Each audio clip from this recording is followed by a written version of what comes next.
Ayan guys, magpo-full wave tayo ng YTX 125. Paano nga ba malaman kung ito ay naka full wave na o hindi?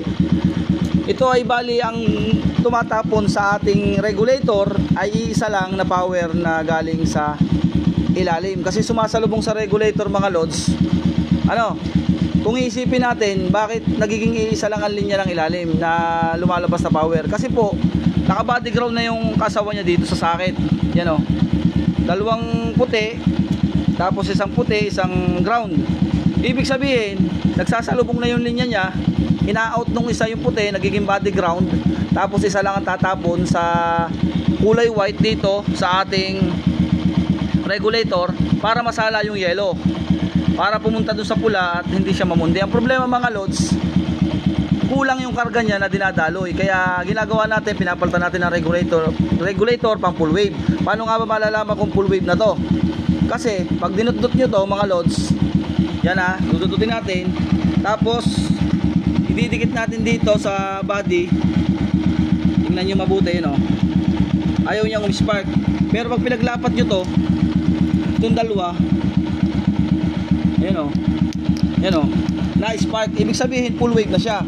Kaya ang gagawin natin, i-out natin yung itim, itong body ground, i-out natin, tapos magagawa tayo ng sarili linya papunta dito sa regulator.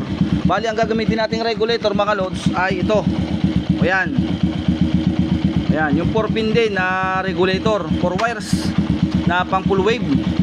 Yan ang ilalagay natin mga lods. Tara guys, gawin natin. Ganito guys ang gagawin nyo sa pag-full wave. Napakasimple lamang.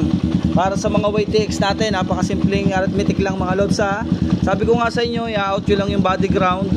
Yung isa kasi po ang ilalim nito full wave na. Bali ito mga lodi, puputulin nyo yung black, yung ground, para mag full wave siya. Didiretso nyo sa regulator. Ito yung socket ng regulator. Pinutol ko yung yellow. Yan nakalagay dito. I-out nyo yung yellow, tapos ilalagay nyo dito yung yellow dito sa black. Yan, bali full wave na siya, para siyang Mio.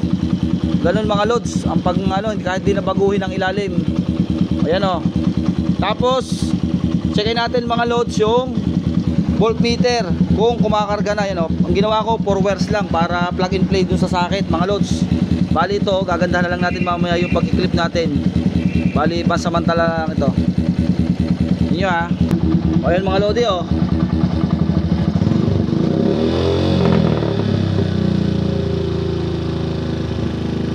14.1. Ito natin. Nakailaw na yung mga lods 14. Nakailaw siya, naka-LED Ayan naka-LED siya Tingnan yung reading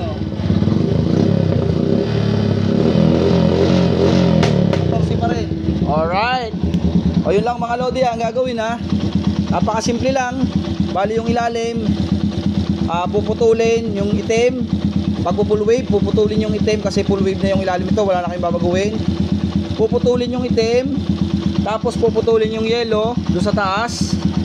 Tapos yan pag naputol nyo na yung yellow, ilalagay naman dito sa galing sa stator. Yan plug and play na. Kung halimbawa 5 wires naman yung nabili nyo, kulay-kulay lang din, tapos yung itim ilagay nyo sa accessory wire, tapos yung galing nga pala sa inyong ilaw, kung sakali na gusto nyo maging battery operated, yung yellow ilagay nyo sa accessory wire. Ang accessory wire ng Yamaha YTX o Yamaha mga STX o lahat ng Yamaha ay orange.